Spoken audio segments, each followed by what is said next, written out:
I'm going to apologize right up front for any audio issues that occur later on in this video. Sometimes there are visual problems too, but more than likely audio problems. And I want you to know that Best Buy did an extensive diagnostic, and Hewlett Packard did an extensive diagnostic, and they both said my computer was 100% fine. So, and this is the number one video. Out of the 15 videos I do a week, this is the number one video where the sound is guaranteed to go. So keep your fingers crossed it doesn't go, and stick around to see if it goes. I could use the like and support and help to keep my channel growing. So this is our Star Trek Next Generation recap. Please tune in later today for If Then. We're getting in the Halloween mood. And Flashback Mondays, where we talk about all the books in the magazine. And you can find some good ideas. Those authors are still here today. Those books are still here today. Those series are still here today. You can find something really good, a new author to read that you didn't know existed before. And before I forget, welcome to the D. Louise book series. I'm Christina Kairais, Tina. Sometimes I forget to say that all together. I'm a little nervous today because, like I said, the number one video of the week to go is this one. So we'll see what happens. I'm a series person. I enjoy reading series. We are finished with J.R. Ward's Black Dagger Brotherhood. We are finished, or just about finished, with James Patterson's Alex Cross series. We are in the middle of C.S. Harris St. Cyr series. And we are looking forward to starting Catherine Coulter's FBI series. And if anybody has a series they'd like me to look into, please let me know. Or check out Flashback Monday if there's a series that you are possibly interested in. And don't forget my If Then for Black authors. No one has checked that one out as of yet. I did one on Native American detectives, Hillerman. Anne Hillerman complimented me on the review of Lost Birds. I was so happy somebody saw me. It's nice to be seen. I don't often get seen. I'm just a little person. My self-esteem is in the basement, so it always helps, even small words of encouragement. I did a video the other day begging and pleading for help with the audio, and do you know people gave me thumbs down? People literally gave me thumbs down. Go figure with that one. So, before we get too carried away on that soapbox, we are starting season 6. This is disc 2. And we did Time's Arrow and Realm and Man of the People and Relics. Please check all those out. I ended up doing Time's Arrow twice each because of the audio problems. And my old reliable computer that I usually use as a backup is dead. So this is it. Unless someone wants to fork over a new computer. Anyways. So, Schisms, True Q, seems we're having a Q come up again, John Delancey, right? Rascals, and a fistful of datas. And I will tell you that when we get to Voyager, because we will be doing Voyager after this, the season 4, episode 7, or episode 175, depending on how you look at it, Scientific Method, where the aliens come stick in pins in Janeway's head. And what did I do with the picture? There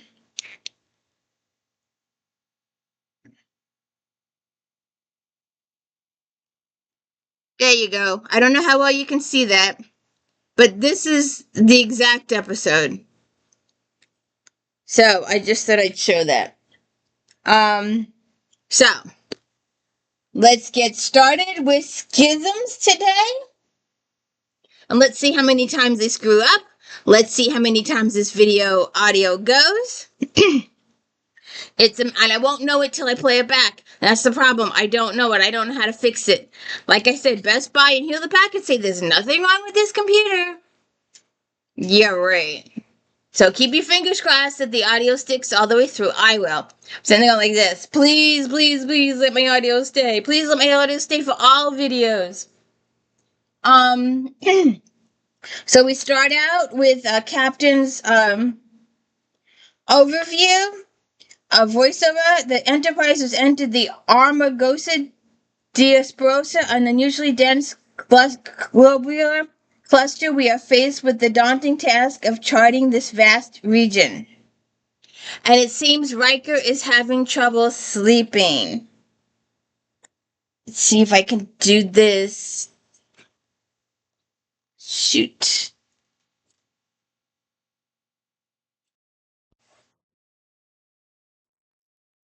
Needed a hug. But she doesn't want to give me a hug. She doesn't want to be here for nothing. So, anyways, my audio could have gone already. My video could have gone already, and I don't even know it. So, Riker is having a sleepless night.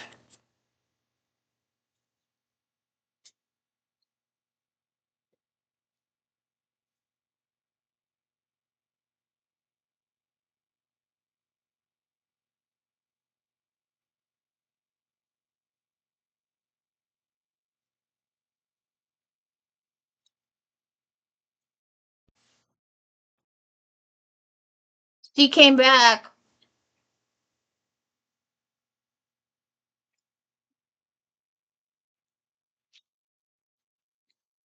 So, we're back in engineering. Lieutenant Shipley, let's get a triangulation on these sector points. Aye, sir. Sorry I'm late. I overslept. What have we got? Riker walks in. Well, the cluster's a lot more dense than we thought. It's going to take 3 days just to map out 1/10 of it. 3 days, Riker says? So I just wanted to show Riker he's looking a little disheveled. I don't know what's up with my computer. I really don't. And I don't know what to do about it. I just don't know. Wait a second here. Okay, so I wanted to show the data is also in the room. Jody says, I think we found a way to speed that up a bit. We've been testing a way of channeling warp energy directly to the main deflector grid. It should enhance the long-range sensors. Data said the modification would increase our sensor efficiency, imaging resolution by 20%, 25% more. That sounds like that'll use up a lot of warp energy. Did it just get really dark in here? Oh, good Lord. I don't need any more camera issues.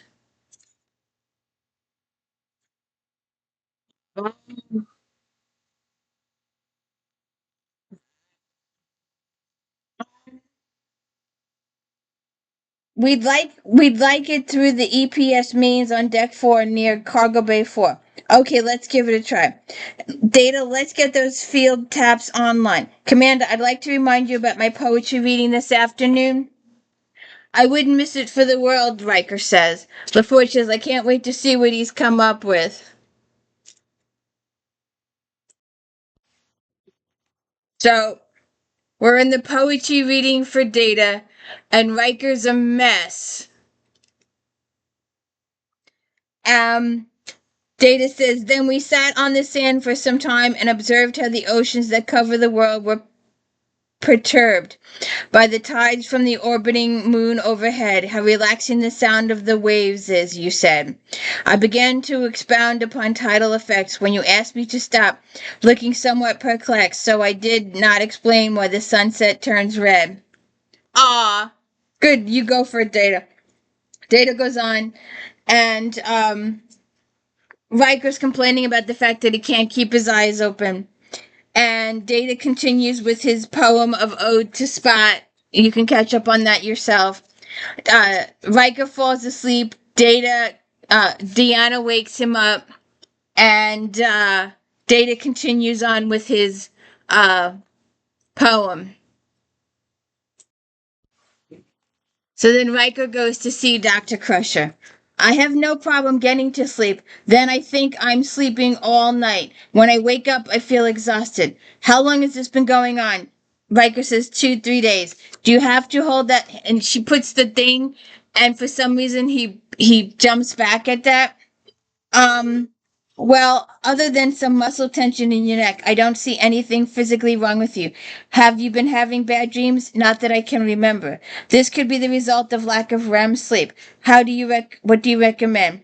She gives him a warm milk recipe. A hot milk toddy, you're kidding.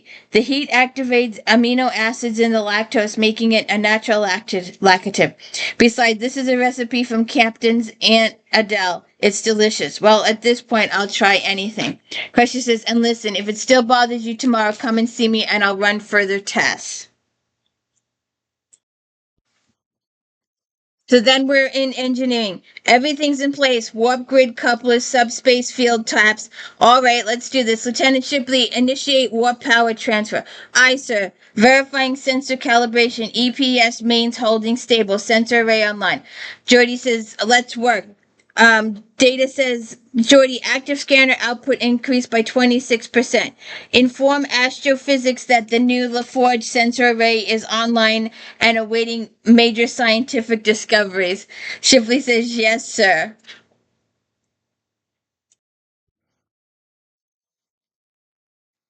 Jordy, may I make a personal inquiry? It concerns my poetry reading. Sure, Data, what is it? I noticed that many spectators seemed distracted during my presentation. Was my poetry uninteresting? Well, it was very well constructed, a virtual tribute to form. Thank you. And what? Did it evoke my any emotional response? Well, Data says your hesitation suggests that you were trying to protect my feelings. Since I have none, I would prefer you to be honest. An artist's growth depends upon accurate feedback. Well, your poems were clever, Data, and your haiku was clever, and your sonnet was clever. But did it invoke emotional response? To be honest, no, I don't think so. Then I did not succeed in my efforts. No, it's not that you didn't succeed. You accomplished a lot. But if you want to touch people, don't concentrate so much on rhyme and meter. Think more about what you want to say instead of how you're saying it. And then an alarm goes off. Um, I'm reading. That's the power grid warning. I'm reading a massive EPS explosion. Where? Data says, I'm attempting to localize it. It's Cargo Bay 4. I've got 3 people in there. Damage control, medical team to Cargo Bay 4. Let's go. Now, the question that was raised here was why was security and the medical team walking so slowly to Cargo Bay 4?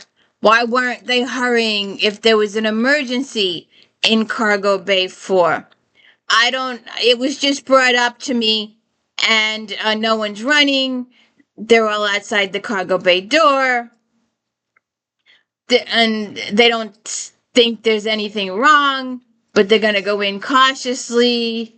They go in, and everything's just fine.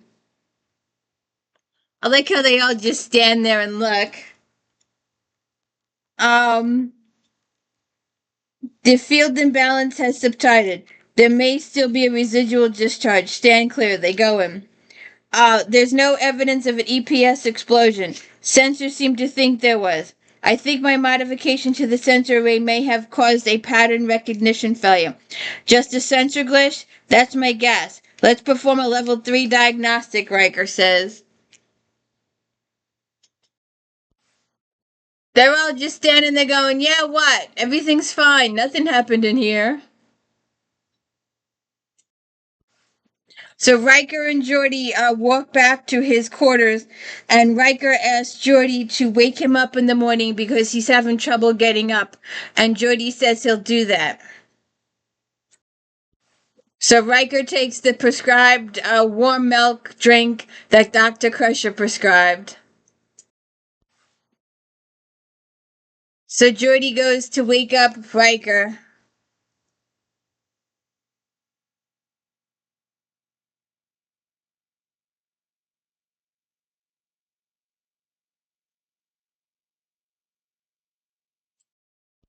Geordi, it's 0700. It's time to get up. Riker doesn't believe it. Riker solely believes that he just laid down a couple of seconds ago.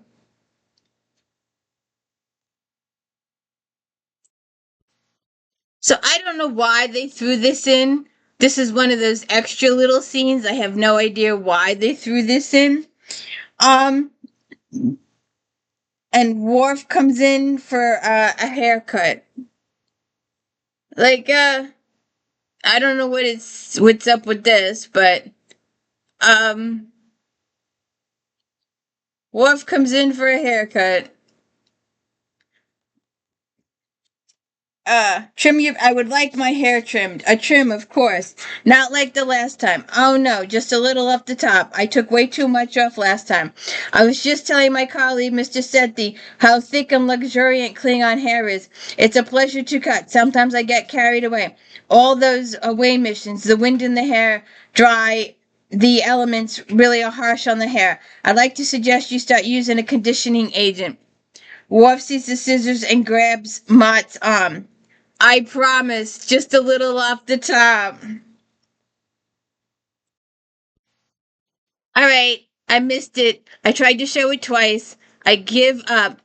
Worf has the same reaction that Riker had to Beverly's instrument that he has to the scissors. Same reaction, like something's coming at him.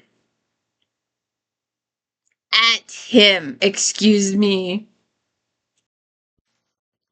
Then we see Geordi in Cargo Bay 4.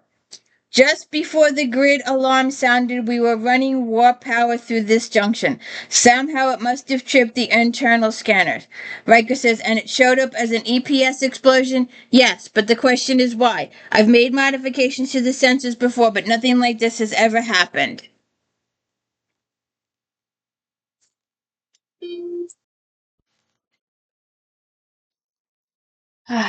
We can't waste time chasing down sensor ghosts. We should probably keep the whole array offline until we can get a closer look. And Jordy yawns too. I know the feeling. The past few nights, it seems like as soon as my head hits the pillow, it's time to get up in the morning. I'm sure we could all use a little shore leave, Jordy says, after this survey's completed. Definitely keep me posted, yeah. Data, I'm wondering if you could give me a hand. I need to run a structural integrity. I want to make sure that none of the conduits was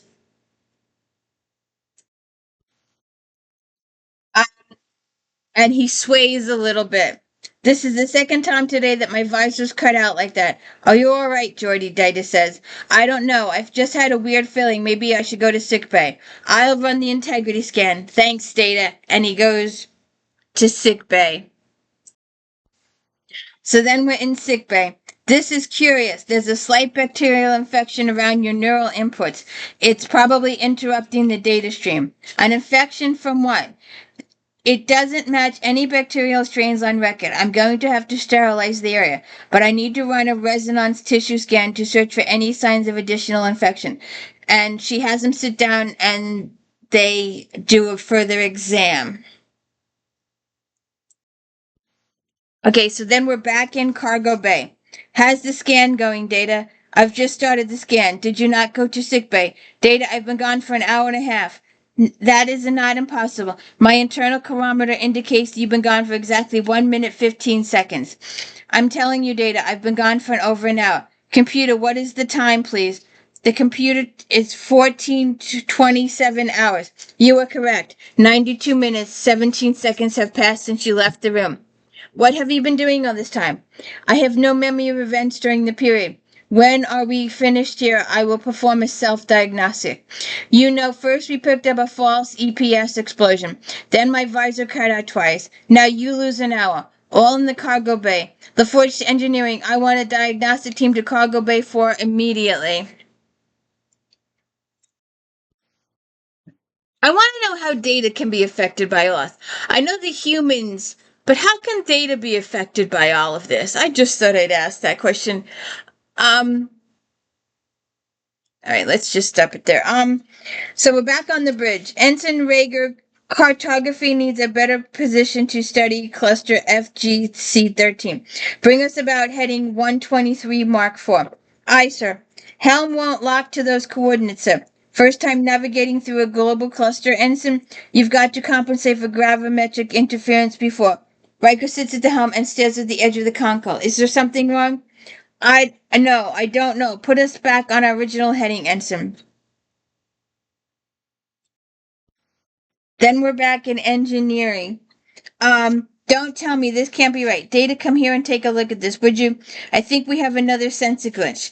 Data says sensors are functioning normally. They are detecting a subspace particle emission originating from this room. From this room, that's impossible. The emission is emanating from this direction, Jordy. Something is going on at the panel Jordy was examining earlier, and Picard comes in there later. The structure of the bulkhead has been altered on a subatomic level. The metal itself is in a state of quasi-molecular flux. So they see the thing is all lit up there, and they don't know what's going on. So they all look at it.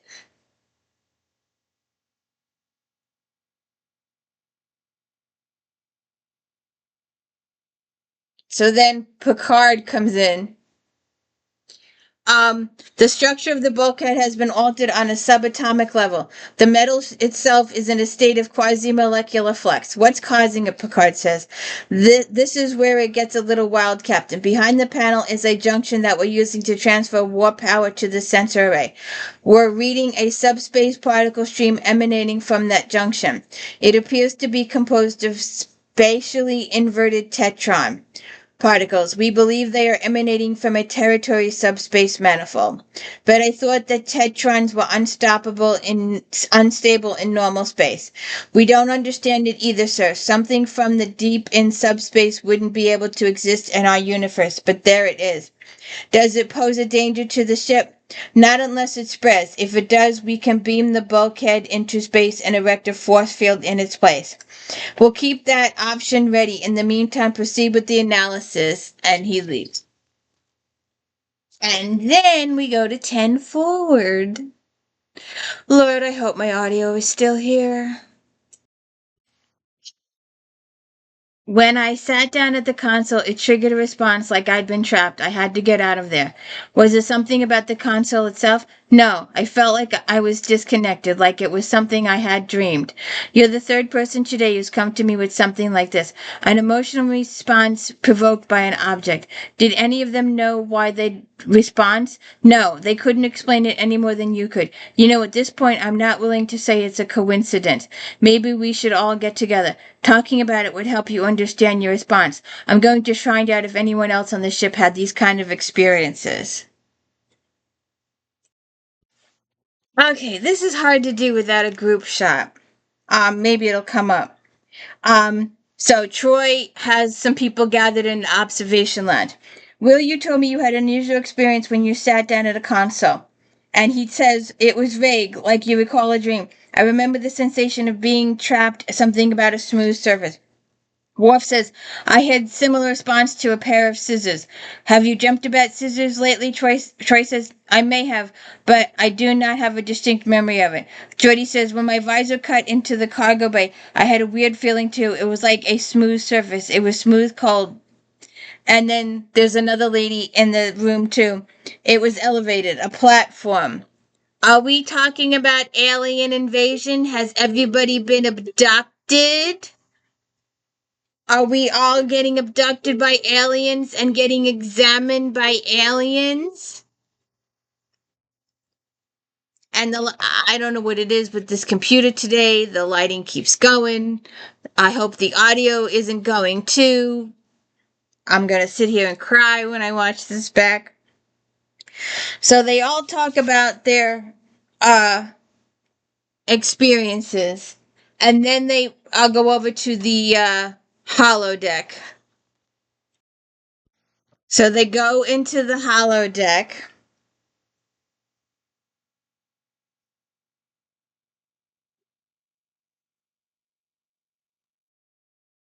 So they each take turns describing the table, low to the ground, and the first one comes up as wood, and then they say, no, it's a little high, it was a little angled. Each person in the room describes another piece of the table until they get to this. So it was a metal table, and there was a light on top of them. We're talking an alien abduction. They go through the whole thing of describing the table and forming the table. It's like an alien abduction. They did this on Stargate. So it's been done a few times since then, but it looks like they were all taken by aliens and examined, the bright lights, the table, the cold, the whole nine yards. Um, and then they put up a control panel, and there were restraints on the legs, and it was holding everybody down. And there was controls, and there was a lights, and there was an overhead table with a swing arm. So apparently they were all abducted. They were all abducted or examined, or something happened to all of them. So they go through it all. I wish I could play this all, but I can't. So they all decide that they all had the same shared experience, that they were all definitely in that room previously. So then they go to see Dr. Crusher. Um Here it goes. Here it is again. Something that caused the high levels of secretin to be produced in Jordy's visual cortex. When I examined him earlier today, I thought it was the result of a bacterial infection. Now I'm finding the same thing in all three. They all have elevated levels of serotonin. It's concentrated on the hippocampus, which suggests that they have been exposed to neurosedative. And that's not all. I've detected minute tetraton particle traces in their subdermal tissues. Tetrons, like the emissions in the cargo bay. I have completed my self-diagnostic, and I have confirmed that I was not aboard the Enterprise for 90 minutes 17 seconds yesterday afternoon. See. Oh, my computer keeps moving. What did I do? I don't know what I did. So Data comes in and says that he was not on the Enterprise for that time period. And then they say, computer, are there any other members of the Enterprise crew missing? There are 2 crew members unaccounted for, and identify them. Lieutenant Edward Hager and Ensign Serial Rager. When did they leave? They have not been present since 23:32 hours. How did they leave? Method of departure unknown. Hold on a second. Picard to bridge. Bridge here, Captain. Raise shields. I want a level 4 security alert. I need to know if anyone comes on or off the ship. Aye, sir. Mr. LaForge, Mr. Data, I believe that if we find the source of the Tetron emissions, we'll be finding the missing crew numbers. We're on it, sir. Dr. Crusher, you'd better take a look at this. And they call her over. She's got Will, in the chair, and her guy calls her over. And she says, it looks as though your arm has been severed and then reattached. What? The skeletal structure in your radius and ulna is offset by 0.2 microns. Your arm has been amputated, then surgically reattached. What is going on here? What is so going on here with these aliens? So then we're back in cargo bay. Any progress with the analysis, Lieutenant? Take a look at this. There's a glow in the middle of the bay, and the wall is getting brighter up there too. Data, the Tetron emissions have intensified. They seem to be focusing on this direction, coalescing here. They're reading as a point of subspace energy. Data says it appears to be the beginning of a spatial rupture.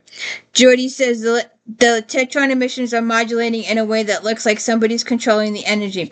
You know, the signals from modifications I made to the sensor array, some of them dig pretty deep into subspace. Maybe they caught somebody's attention. At the rate the rupture is expanding, we will sooner be in danger of a hull breach. Maybe we should try surrounding it with a subspace containment field. So then we're back on the bridge. Other than the Tetron emissions in cargo bay 4, our internal sensors haven't recorded anything unusual in the past 3 days. Initiate a metallical surgical analysis of the ship's hull. Subspace field incursions may have left a trace. Worf says Captain sensors indicate Lieutenant Hager has returned to the Enterprise. He is in his quarters, Deck 7, Section 19. So they all go to the guy's quarters. So Beverly gets into the guy's quarters and it looks like he's frozen.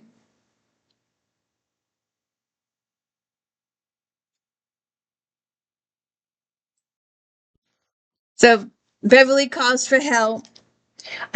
Picard and Riker come too.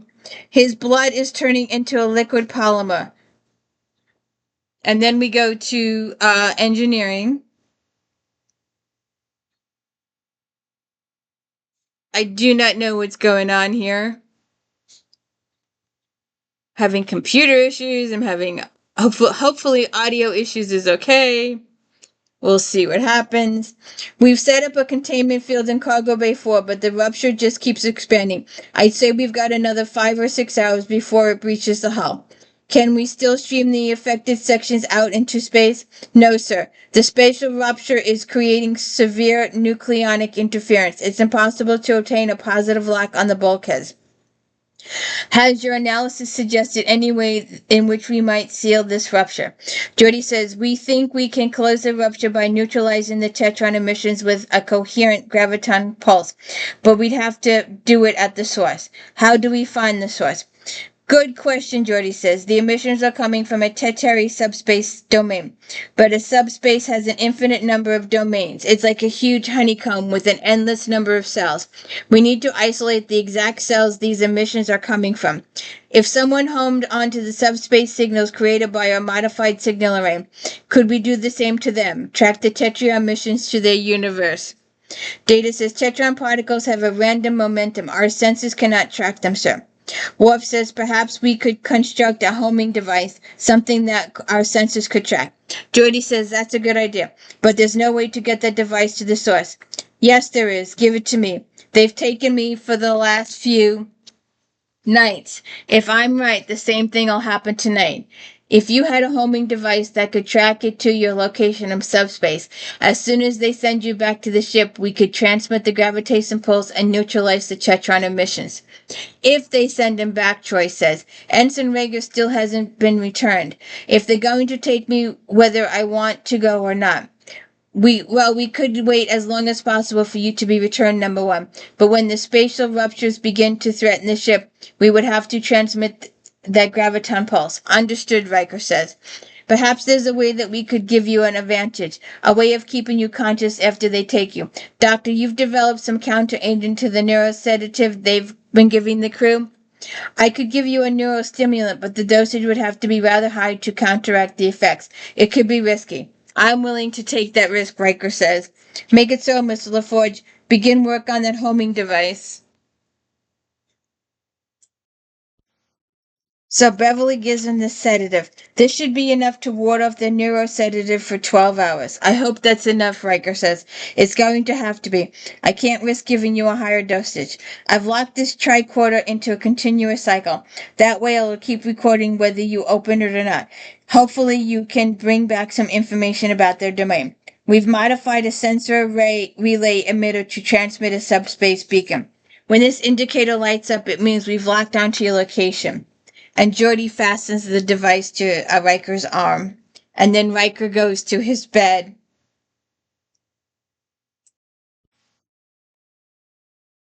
He just floats through the air, right out the thing. And then we get to the bridge. And Worf says, Commander Riker has been taken from the Enterprise. And then we see him on the table.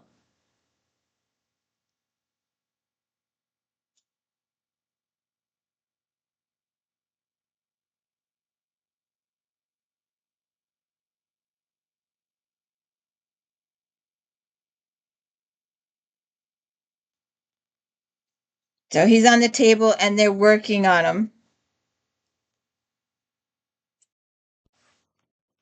So then we're in engineering. Mr. LaForge report. I still can't locate the homing signal. We've covered entire upper subspace energy band. We're extending the scan to adjacent levels. And then he says to Mr. Data, your status. The rupture has expanded another 4.2%. Data says without further reinforcement, containment field integrity will fall in approximately 14 minutes. I do not know what they're going to do here.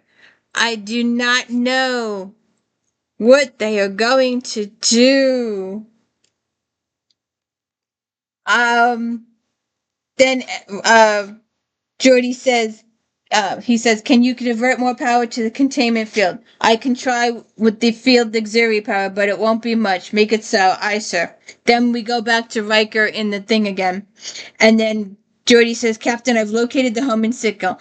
Locking onto it now. It's incoming subspace energy of 16.2 keV. Stand by to initiate graviton pulse. Graviton emitters at full power. Standing by, sir. Mr. Data, how much time? At present, containment failure will 9 minutes. And then we're back to the lab. And then we're back to the Enterprise. Captain, the containment field is beginning to fluctuate. Failure anticipated in 3 minutes, 11 seconds. We can't afford to wait any longer. Begin the graviton pulse. Initiating pulse now. Data to engineering. The graviton pulse is having an effect. Tricon emissions have decreased by 19%. Captain, additional subharmonics have appeared. They are reinforcing the tetron emissions. They appear to be counteracting the graviton pulse. The rupture is beginning to expand, so it looks like someone is fighting back. Can you strengthen the graviton pulse? Can I try to set up a random frequency shift? It can keep them from guessing our pulse modulation. They might not be able to compensate. Let's just stop this for. So it just keeps going back and forth and back and forth and back and forth. And I'm not going to stop the video every 2 seconds. I just can't do that. Who knows? I might not even have audio at this juncture. So they play with the graviton thing. They play with the field. They set up all this stuff. Data says a hull breaches image in. They're reaching faster than we can shift frequencies. Shipley programmed the emitters for full spectrum compression. I want to channel all of the graviton energy into a single burst. See if they can handle that. Then we're back in the alien situation. Then we're back in cargo bay. Then we're back at the alien, and then we're back in engineering. The rupture is 86% closed. We're almost there. One more burst should do it. They do it. Captain's log, Stardate, the tetron emissions in Cargo Bay 4 have ceased, and there have been no further indications of aliens intrusion. All Enterprise crew members are safe and accounted for. But we are still left with some unanswered questions. So then we're in the observation lounge. Based on the information gathered by Commander Riker's tricorder, we have determined that the molecular structure of the alien life form is Solanjone-based. We think that's why they couldn't come through into our space as easily as they could take us into theirs. They needed to learn how to modulate their cellular energy states in order to survive in our universe. Data says the tricorder readings indicate they created a small pocket of our universe in their laboratory to keep those they abducted alive, like putting fish in a bucket of water. That's probably what they were trying to do in Cargo Bay 4, create a pocket of their universe in ours. What can we do to prevent this from happening again, Picard says. It looks like they found us initially by discovering my modified sensor signal. We should warn all Starfleet ships not to make that same mistake. Have we any idea what came through the rupture before we were able to shut it down? No, sir. We were unable to track it once it left the cargo bay. Maybe it was a probe of some kind. Possibly there were simply curious explorers like ourselves. Ensign Rager and I were lucky to have escaped. Lieutenant Hagler is dead. Whoever sent that thing was more than simply curious. And that's the end of Star Trek. I hope you enjoyed Schisms. It wasn't one of my favorites. I've had better episodes, like I said. It reminds me of the Voyager episode Scientific Method, where you can actually see the aliens put the pins in the heads.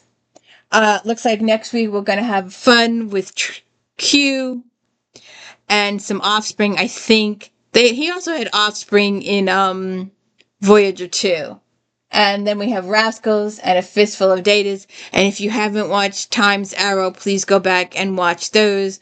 I did them so many times, I practically know them by heart now. So if you could please hit the like and subscribe, I'd appreciate it. Thank you.